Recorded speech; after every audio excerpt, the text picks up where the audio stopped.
Today I'm going to talk about Chevy Silverados. This particular one is a 2015 LTZ, pretty much top of the line for them. That's a sharp looking pickup, as you can see. And it is kind of a show truck, because as you can see here, it's got the short bed on it. It's not a full-size bed. It's more of a show-off truck than anything else. Look at the rims. They're not made for going through mud. But as you're going to see here, you can already see the quality's kind of cheap. Okay, that's on lock, that's locked, it's on lock. But look, you pull on it, nothing happens. You gotta jerk around. It's just cheaply made tailgate. I can feel the plastic already coming apart. 5 years old and the latch is starting to go. I know it's gonna snap off. I've fixed a bunch of these. Come on now, Chevy. This was a $43,000 truck when it was new and it's only 5 years old. Cheap plastic crap on the handles, it's a truck. Come on. Now when we check under the hood, got a nice V8 engine, which has 355 horsepower, but of course all that power comes at a price on a big heavy truck. This particular one gets about 15 miles a gallon in town, 19, 20 on a highway. Now as we check the interior, comfy truck, lots of room. Turn the key and yeah, it's still got a key, which I like. Starts right up, got all the electronic stuff, but it doesn't have that many miles on it. It's got 67,201 miles. And that small mileage and barely 5 years old, it's got a big problem. Got the AC on low, but it's just got room temperature air coming out of it. It's losing refrigerant. The customer filled it up and it lasted a few weeks and now it's blowing warm again. I made a whole video on this, you can watch it. But basically what I did was, I emptied it all out with my recycling machine. I filled it back up again, put leak dye in it. Normally you'll see where the leak has come with a dye, but it didn't show anything till I got my sniffing machine out. It smells refrigerant leaks. That's a normal beep. When it beeps fast, it means there's a refrigerant leak. But as you can see there, it checks for other gases too. I just ate a couple of tacos and I guess they're outgassing from my mouth because it's beeping from that. But in this case, when I stuck it inside the AC dash, it started beeping, meaning that the evaporator inside the dash is leaking. Now it's bad enough that it's leaking. Due to their horrendous modern designs, this is a 15-hour job tearing the whole dash apart to replace it. It's well over, with parts and labor and everything, a $2,000 job on a vehicle that's just barely 5 years old. It's got 60,000 miles on it. To me, that's uncalled for. That is just poor manufacturing by GM. Like I've been saying, they don't make the greatest stuff anymore. Now it's bad enough that it's leaking, but in the olden days, the GM trucks, they had the evaporator here under the hood. I could change an evaporator out in about an hour. Not 14, 15 hours, 1 hour. But they decided to move it all inside. So you got to take the whole dash apart. And like I say, it's a 14, 15 hour labor job. And the cost of labor, the cost of parts, it'll be around 2,000 bucks to fix this stupid leak on something that shouldn't have leaked that fast. Again, here's my 94 Celica, 240,000 miles, old as the hill, still got the original evaporator and still blows freezing cold. GM quality, it's not there anymore. Now this baby's got all the creature comforts. It's got heated and cooled electric seats, and when you go in the back, you can see the back seat isn't a joke. It's got a lot of space to sit in, a nice little area to put stuff in, cheaper quality and design. They didn't even have air conditioning system blowing out here like the Toyota Sequoia I showed the other day. You're just getting the air from the front. They could have easily put vents in here, but I guess that would have cost them too much, or maybe they couldn't figure out how to do it. More interested in having an armrest that's got cup holders in it. Now you're not going to get stuck with this thing, because you can see here's the front end and there's the drive shaft on the right side. It's all-wheel drive, so you're not going to get stuck. In the back, it's got a big beefy rear end here. Got to put oversized shocks on it. Got a big old spare tire under here. You know, it's a solid built truck. No arguing that. And as I say, when you climb inside, plenty comfy. It's a nice comfy big truck. Traction control on or off, and you can adjust the pedals and stuff. You know, it's got a lot of creature comforts. There's no arguing that. So let's start it up, take it for a spin. Got the obligatory backup camera. Now it's got decent cornering for a big old pickup truck. We're not gonna have to wait for this guy who rudely pulled out in front of us. Isn't that typical these days? It's got some pickup. Big old engine. Hey, it rides like a typical pickup truck, you know. You're gonna feel bumps. They're sloshed out by the weight and everything, but you see when we hit these bumps, it rumbles around. It's a pickup truck. It's not a Lexus or a Cadillac, you know, it's a pickup truck. But for a pickup truck, really, it's got a pretty smooth ride. Comfy enough when you're going straight, not hitting any big bumps. And if you're used to driving land yachts around like I did when I was a young kid, you kind of point and steer, you know. It's not the crispest of steering, but, you know, it's a big old truck. That's what it's going to act like. And like I said, it's got a pretty cavernous back seat, you know. Climb inside. It's not particularly cramped. This isn't a tiny little back seat. It's got plenty of room. But I do have to say, for almost $50,000 5 years ago, and this thing already needs $2,000 plus of air conditioning work on it, the quality just isn't there. As the old saying goes, chrome doesn't get you home. And really, chrome veneer is very thin. It's what lies under that veneer that's important. So when you consider what's under this veneer, I'm not very impressed with this. Hey, they could have done a heck of a better job for all that money. 2009 Silverado that the owner doesn't like the way it's shifting. He says sometimes it has rough shifts. Now, as you can hear, it runs perfectly fine. It's a pretty quiet V8 engine, even though it's got about 200,000 miles. It's a 4.8 liter V8, and I like these better because the four-wheel drive is manual. You want to go in, you pull it in, and up on the dash, there it is. It's showing you're in four-wheel drive high. Simple mechanical system, much more foolproof than the electronic ones. Now the odometer wasn't working, but all of a sudden it started working, so we can see it's got 156,000 miles, a little bit less than what I thought it would have had. So with that kind of mileage, it's going to have some kind of problems, and he bought it, as is with no dealer warranty, with 145,000 miles on it, 145K. So he hasn't added all that many miles. So let's take it for a spin, see how it shifts. Trying to go uphill.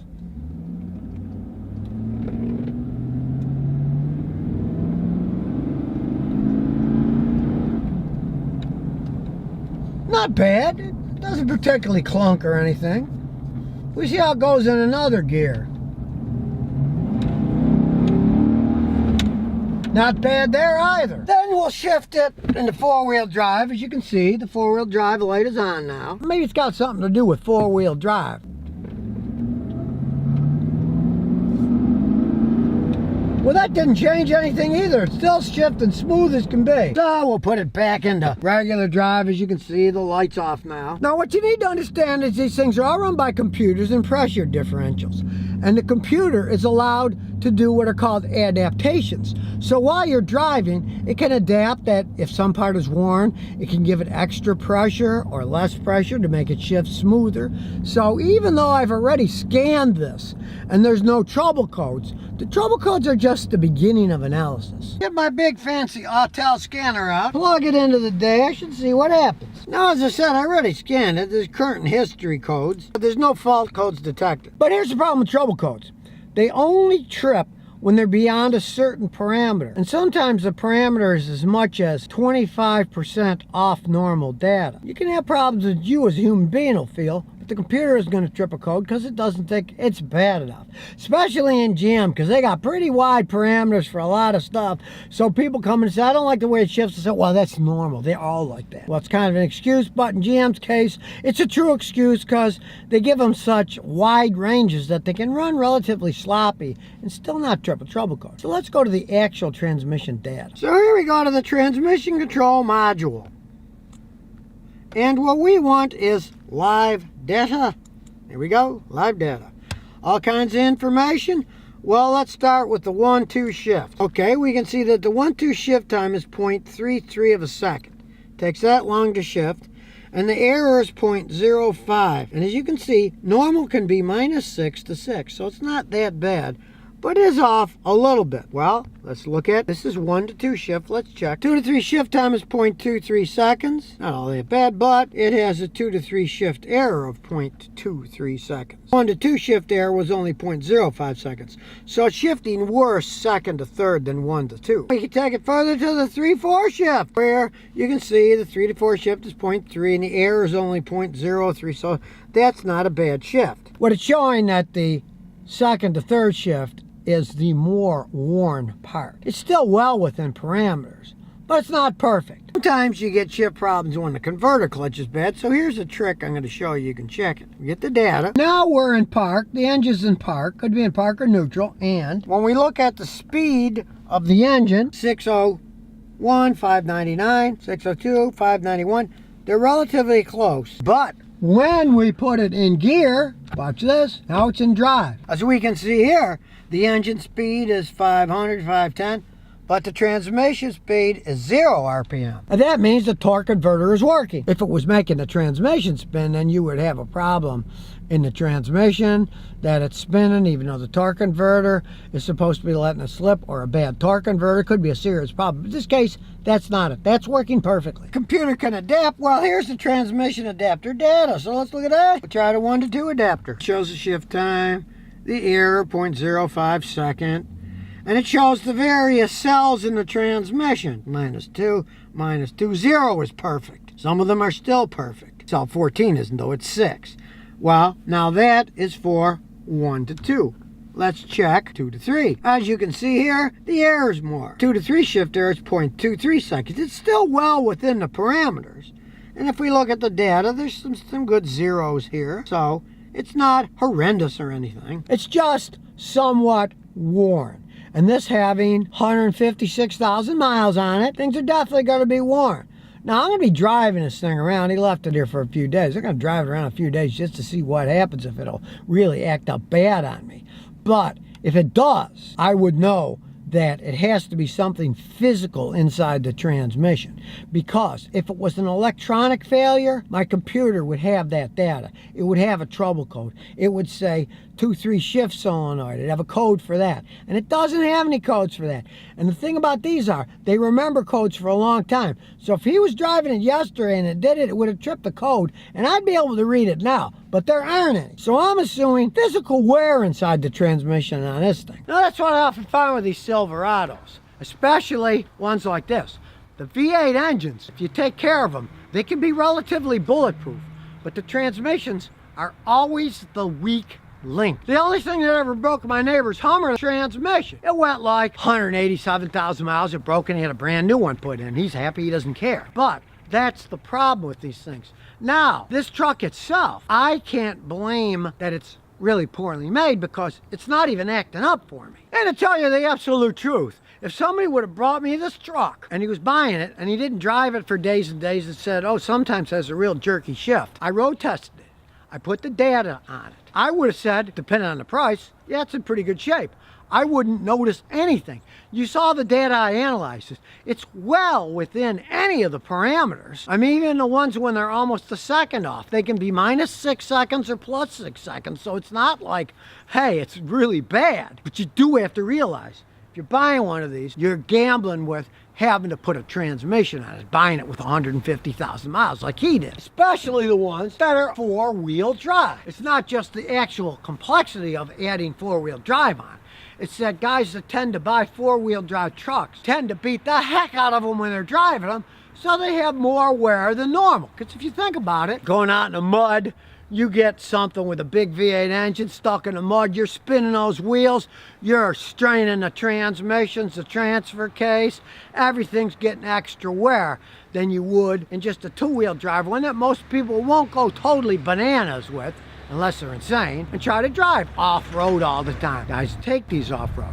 They're abused more. These only last so long. Now it's got 157,000 miles on it. Odds are that transmission's gonna go out. And if what he says is true, and why would he lie to me, that he gets a real clunk shift sometimes, it's that it's starting to wear out mechanically. Because if it would have been a shift solenoid or something like that going bad, it would have stored a code for that.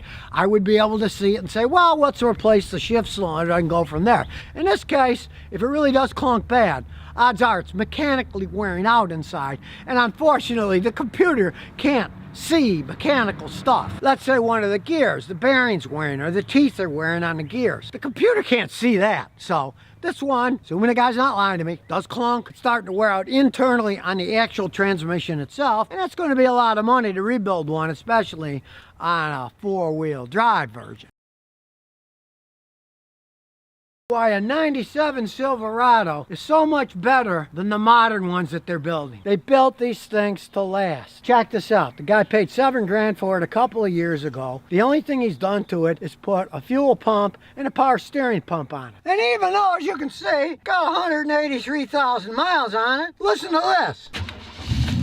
Starts right up, sounds like a dream. No misfires. Smooth engine, not shaking. Now the owner admits it burns oil. If he changes the oil after 5,000 miles, in between he has to add about half a quart of oil. No biggie. I've seen new ones that in that period of time would go through 5 or 6 quarts of oil, and GM would say, oh, well, that's normal on these engines. Seriously, they don't make them like they used to. The modern ones, I see the transmissions going out early. This one's still got the original transmission. It's just like a dream. Got a full-size bed, and he's going to be putting these rally wheels on later. And the advantage of these older ones, like this 97 is, you can do a lot of modifications yourself. You don't need to have a bunch of computers to modify stuff. You can still play around with these things. And being a 1500, there are parts all over the place. You can trade for them. You can buy them on eBay. There's all kinds of parts available for these things relatively cheaply, so you can play to your heart's content without spending a small fortune. Brand new 2021 Silverado, they start for about $34,900. Paid $7 for this 2 years ago, and it's still running fine.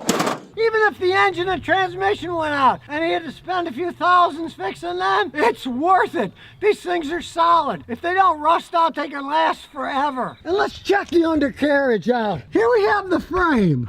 Solid as can be. You're always going to see superficial rust. That means nothing. This frame is solid as can be. You can see it's a real truck. It's got a solid frame, and then the bed is bolted onto the frame. This is not some unibody pile of junk. And another reason these are great, they got strong differentials in the back to drive the rear wheels. This is a rear-wheel drive pickup truck. The differential in this truck was made in the United States. And if you know anything about late model Silverados, their rear ends go out all the time. And it took this genius in Florida to figure out why, where he studied the rear ends and found out that they were made in Mexico and they were not building them correctly. So the way they were building them, they were not tightening them up tight enough. The internal bearings would have the equivalent slack of a rear end that had 80 or 90,000 miles. This is fresh out of the factory. And then I had customers have 50, 60,000 miles on their new Silverados. The rear ends went out, started howling because they were not made correctly in Mexico. This baby was made in the United States. It's still working fine. Now it looks fine, it's solid. Let's check the electronics out because that never lies.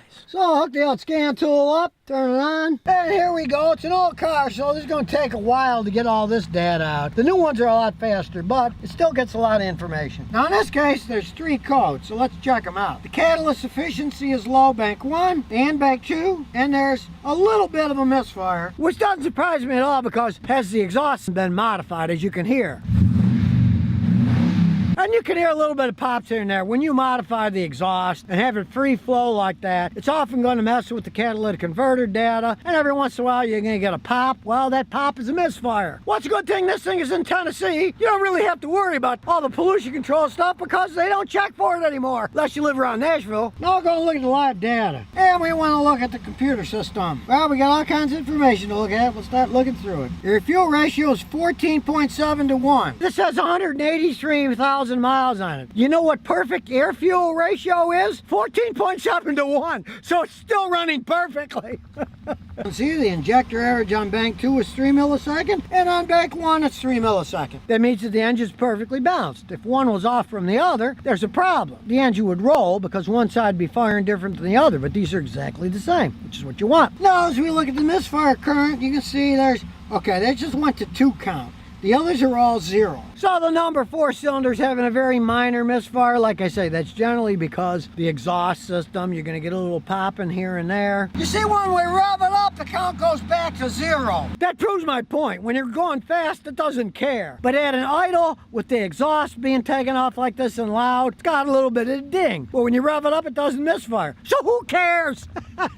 Transmission data. Here's the 2 to 3 shift. What do we have here? 2 to 3 shift error, 0.44 seconds. That isn't much. With this kind of mileage, so what if it takes a little bit less than half of a second for it to shift from 2nd to 3rd gear? We're not in that big of a hurry, are we? 3 to 4 shift time is instantaneous. it's 0, which doesn't surprise me at all. I often see these in these. 3 to 4, there's less power going. First to second and second to third is when guys are really gunning it to take off. So those are the gears that'll wear more than the higher gears, and this just proves the 3 to 4 shift, it doesn't take any time at all to shift because that's the one that has less wear. But all in all, hey, it runs pretty good. We'll take it for a road test. Here we go around the neighborhood. You're up nice and high, still rides pretty good. And here we go, you can feel it. We're shifting. Pretty smooth shift if you ask me. I'm not whining about it. The computer might say it's off 0.44 of a second, but feels pretty good to me. Now we're getting out on the country road here. See what this old truck can do.